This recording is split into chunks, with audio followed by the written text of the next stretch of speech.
యేసు ప్రతి మానవుని కొరకు రక్తాన్ని ధారపోసి తన ప్రాణాన్ని ఇచ్చాడు.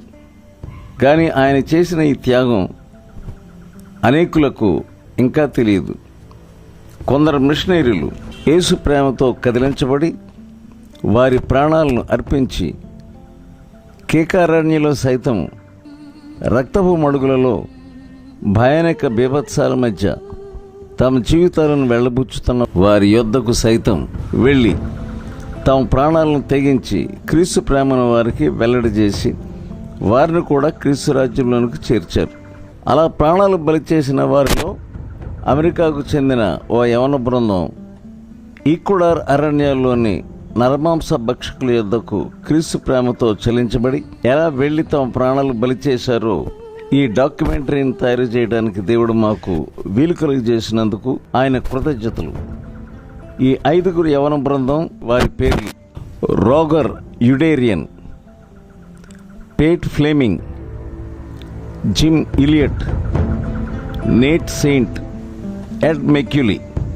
ఈ 5 యవనస్తులు తమ యవన భార్యలను చిన్నపిల్లలను వదిలి సాతాను గుప్పెట్లో క్రీస్తు ప్రేమకు బహుదూరంగా అరణ్యవాసులుగా జీవిస్తున్న అవకా జాతి వారి యొద్దకు ఒక హెలికాప్టర్లో బయలుదేరారు.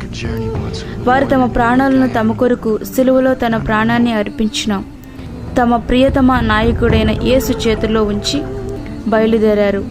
వారు బయలుదేరక ముందు వారు పాడుకున్న గీతాన్ని విందాం.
ఆ బృందం కొన్ని దినాల వరకు ఆ ఆదివాసులను ఏదో రీతిగా ఆకర్షించుకోవాలని వారికి ఆహార పదార్థాలు క్రిందకి విసురుతూ తమను అర్థం చేసుకోవాలని విశ్వ ప్రయత్నాలు చేశారు.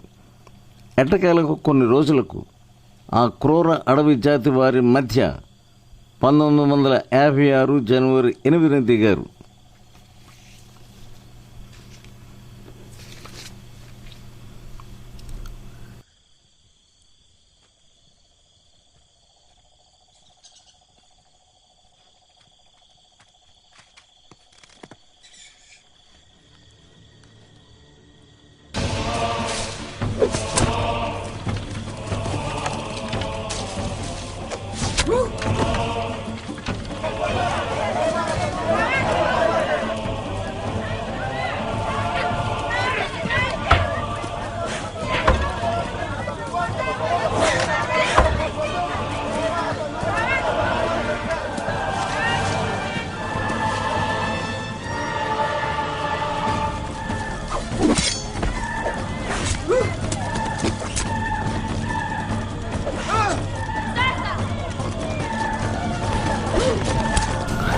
ఆ 5 మిషనరీల వద్ద తుపాకీలు ఉన్నాయి, కానీ వారు ఆ తుపాకులను ఉపయోగించి తమ ప్రాణాలను కాపాడుకోవడానికి ఏమాత్రం ప్రయత్నించలేదు.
ఆ 5 మిషనరీల వద్ద తుపాకీలు ఉన్నాయి, కానీ వారు ఆ తుపాకులను ఉపయోగించి తమ ప్రాణాలను కాపాడుకోవడానికి ఏమాత్రం ప్రయత్నించలేదు.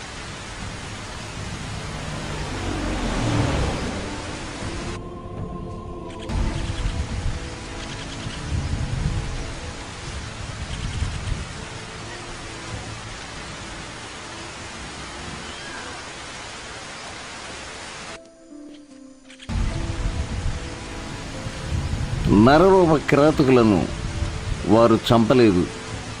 దీనంతటి కారణం వారిని దహించి వేస్తున్న క్రీస్తు ప్రేమే. అతి క్రూరంగా ఆ జాతి వారు ఈ 5 మిషనరీలను చంపుకొని వారిని తినివేసిన ఈ ఘట్టాన్ని ఎవరెవరిని ఎలా తినివేశారు తమ భార్యలు తమ స్వదేశ టీవీల్లో చూచారు. వారి హతసాక్ష్య ఫలితం అంతటితో ఆగిపోలేదు. వారి భార్యలు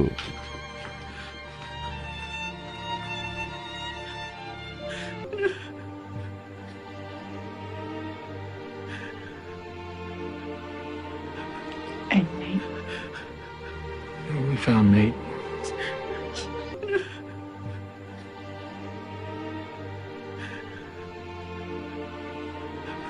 And Nate. We found Nate.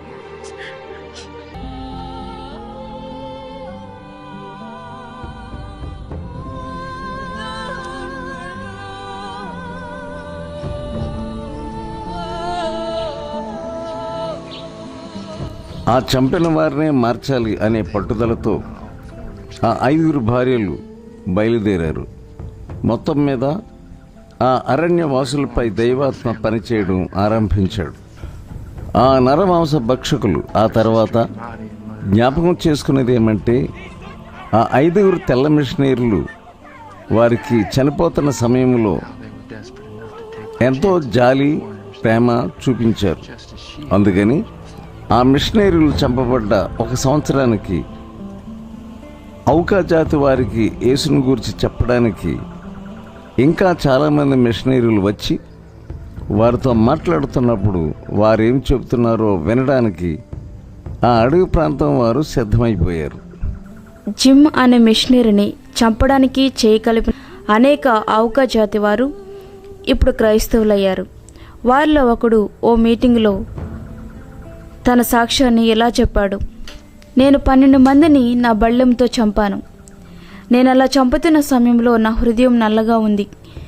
ఇప్పుడు యేసు రక్తం నా హృదయాన్ని శుభ్రపరిచింది కనుక నేను ఆ రీతిగా ఎన్నడూ జీవించలేదు. దేవుని ప్రేమ నా జీవితాన్ని మార్చివేసింది. ఈ 5 యవన మిషనరీల ఆశ్చర్యమైన కృపను గురించి ఈ కథనంలో ఉంది.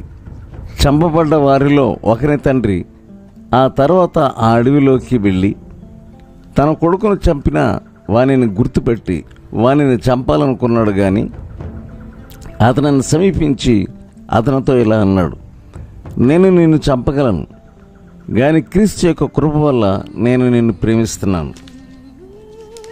తన సిలువను ఎత్తుకుని నన్ను వెంబడింపనివాడు నాకు పాత్రుడు కాడు. తన ప్రాణము దక్కించుకున్నవాడు దాన్ని పోగొట్టుకొనును, కానీ నా నిమిత్తము తన ప్రాణం పోగొట్టుకున్నవాడు దాన్ని దక్కించుకొనును. ఇలాంటి మిషనరీలు క్రీస్తు కొరకు పరిశుద్ధుడైన పౌలు వలె ఈ లోకంలో ఉన్న సమస్తాన్ని పెంట వల్లే ఎంచుకొని తమ జీవితాలను పానార్పణంగా ఆయన కొరకు అర్పించుకున్నారు. సోదరుడా, సోదరి, నీ కొరకు ప్రాణం అర్పించిన క్రీస్తు యేసు కొరకు నీవేం చేయాలనుకుంటున్నావు?